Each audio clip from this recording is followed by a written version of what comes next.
I was getting desperate. I wasn't able to incorporate all the activity into my day that I should, nor did I get even close to the 10,000 steps that is recommended for you in a day. I'm going to share with you 3 things that you need to do to stay healthy, and afterwards I'm going to give you hints on how to achieve those goals. I've mentioned this before. Once I left my job in emergency and I wasn't on my feet for 12 hours like I used to be, I was noticing such a drastic decrease in the amount of activity. And of course, ever since we got these fancy watches that keep track of everything, I looked at the steps that I was getting. I wasn't even close to 10,000 steps. Some days I was lucky to get 2,000 steps. And even when I tried, I was getting 7,000 or 8,000 steps. I thought, this is just terrible. What am I going to do? And I had noticed a big change in my wellness. I was finding it difficult to keep weight off because I was not moving throughout the day. By chance, I came across this channel. You know how they show you on your home screen on YouTube various things that you might be interested in? I came across this channel by Laura Try. And just when I was at that moment where I think, what am I going to do? I cannot get these 10,000 steps in. What do you know? One of her videos popped up that she has just done, and it's called 10,000 Steps in a Day. It's not that I want you to leave my video right now and go to her channel, but I do want you to go check out her videos, especially this one about the 10,000 steps. I will leave a link to that video in the description box below, so check it out. She's got also other really neat videos on all kinds of things that are related to health, like standing desks and things. She tries out a lot of things. So her last name is quite accurate for her channel, Laura Try. Number 1 is move throughout the day. It is crucial that we incorporate activity into our whole day. If you think about the places where the generations lived to be very old and also stay very healthy, their lifestyle was such that they were constantly in motion, and there was a lot of different types of motion in their daily life. So it was not a sedentary lifestyle at all. Studies actually show now that if somebody's been at an 8-hour day job, for instance, where you're sitting most of the time, then you go work out after work for 30 minutes to an hour, it actually has minimal benefit because you've had that whole day where you've been quite sedentary. So the best thing is to incorporate movement throughout your day, no matter what it is, but as long as you're getting up and down and maybe having short bursts of activity, it will benefit you more. And then when you do go work out after work or before work, the whole thing will be a cumulative effect and it'll be much better for you. Because I was so desperate when I would see the amount of steps I was getting on my watch, I thought, what am I going to do? That's just when that video of Laura Tries popped up, and I want you to watch it. It really speaks to the fact about where we get these ideas that we're supposed to do these certain things at these specific times and intervals. Things aren't so set in stone. An example is the intermittent fasting, about having a 16-hour interval of no food and then an 8-hour interval of eating. It's quite interesting how that time period or those time frames came about if you look into it. I digress. When I was starting to get desperate about my sedentary job that I have now Monday through Friday, even though I'm a nurse, I don't have the ability to go walk around except on my lunch break, except for very minimal space that I do as much walking as I can in, but at a certain point, people are going to wonder what's going on. So what I thought I would do is I would do a squat challenge. I researched it a little bit, and I thought I'm going to do 100 squats, bodyweight squats, for 30 days. I just wanted to see if it made a difference. So I'm posting about that on my Instagram, which is just under Anneli Schmidt. You can find me on Instagram. I've got it in the highlights under exercise. But I've got about halfway through, and what I'm doing is every hour basically either squatting 10 squats or 20 squats, and then I want to try to get all the squats, the 100 squats in throughout my 8-hour day. And plus I still go for my walk at least 2 kilometers on my lunch break. I find that I am moving more, and I'll see what the next 2 weeks bring and how it goes, but it is quite interesting. I'm surprised by what has happened, and what I thought it was going to be such a breeze, and that I hardly felt a thing doing these squats, but it's quite interesting. So if you're interested in checking that out, I will probably do a video about it once it's all done and said. And I'm probably going to continue, just as a spoiler alert, I probably will continue doing the 100 squats every month and incorporate them into my work day for sure. If you're interested in health tips and you think this information is something that will help you, join my The Right Side of 50 newsletter, and I'll have the link in the description box below. Also, if you like this video, please give it a thumbs up and subscribe if you haven't already, for all things wellness for middle-aged women, and especially concentrating on brain health, and then the rest of your body will also follow.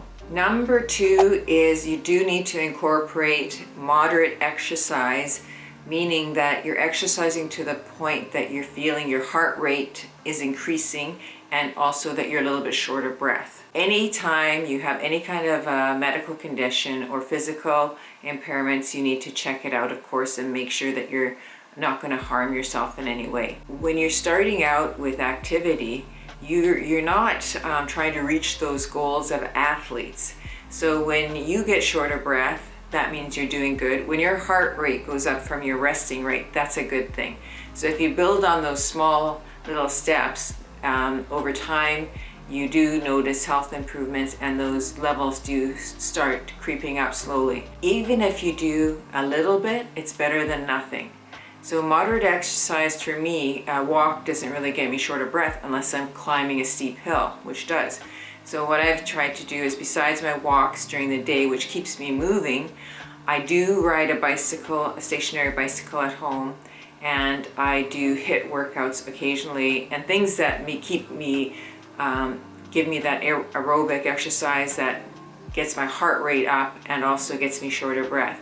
But whatever your level is of exercise, just increase it slightly so you get to that point, because there are studies show that improved and increased blood flow to the brain, which is highly vascular. There's hundreds of kilometers and miles of blood vessels in your brain. The more blood flow you have to your brain, the more you're growing your brain.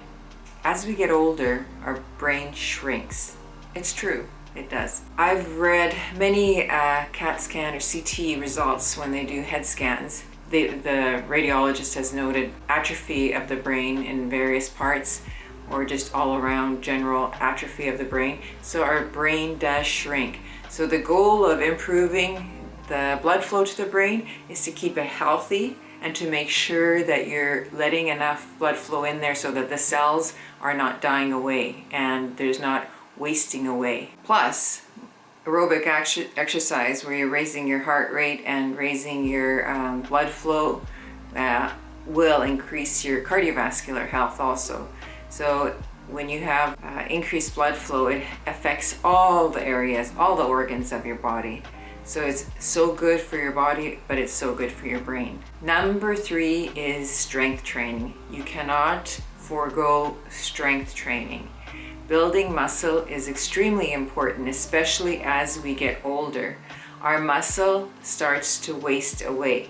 And when we have less muscle, our metabolism goes down, because our muscle is what uses up the fuel in our body, which is the food that we take in. There are studies that show the more strength, or the more upper leg workouts you do to build strength, the better off you are with your brain health, cognitive health. If you're doing aerobic exercise, and even just at the level that you're able to, and if you're doing strength exercise, which is building muscle at the level that you're able to, it actually shows increasing your brain mass and your growing brain cells. So it's the opposite of your shrinking brain. A study in the Journal of American Geriatric Society measured the effects of resistance training and aerobic training. And this was done on older adults that were working out 2 to 3 times a week for 6 months. What they've noticed was just 2 to 3 times a week for 6 months, there was a 47% improvement in their brain health. Another study that was done in the American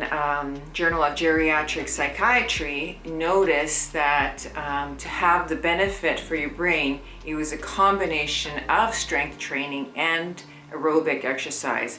Aerobic exercise alone didn't show the same improvements in your brain health. How do you incorporate strength training if you're having difficulties with, and you don't have equipment for weightlifting and things like that?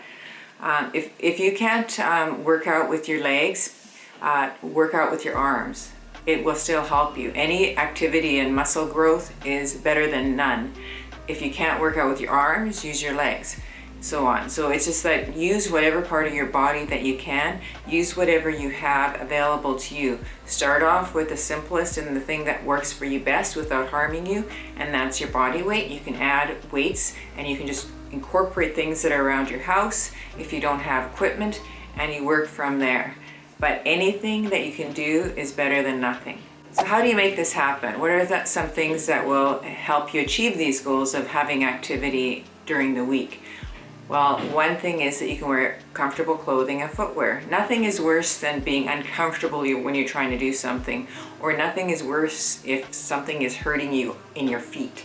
Use a timer if you forget. I've had to do that. I've had to set a timer on my watch because there's times where time goes by and you forget.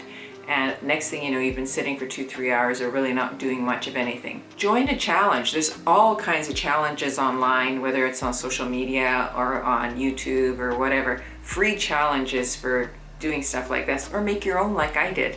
I made my own challenge. I said it out loud, I made a little post about it, or just tell a friend or do a challenge with a friend. Decide what it'll be and for the length of time. Make sure that it's measurable and that you have a goal that you want to achieve by the end of it. Doesn't matter how you do it, but as long as you do something like that, it kind of makes you want to stick to it and not fail. And even if you do not achieve everything in it, it's still moving you forwards towards a goal. Track your activity for sure, and especially if you're doing a challenge or if you're incorporating these things into your week, like the strength training and the activity throughout the day and the aerobic exercise. Do some kind of a simple tracker. If you use a planner, make a little chart and you tick things off. I do have a habit tracker that you can download. It's free. It's a sheet that you can print off that's got space you can write things in and tick and cross off things when you achieve them.